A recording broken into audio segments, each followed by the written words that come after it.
लेके रतन पंजाब बड़ा बड़ा मामू जी बनाओ वीडियो बनाओ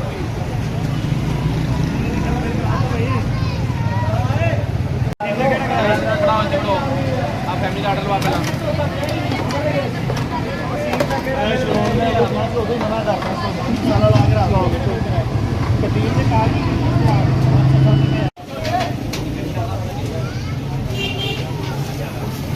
पहला बैग हो गया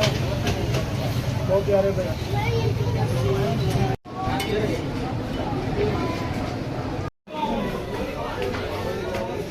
जी पांच पाती कड़े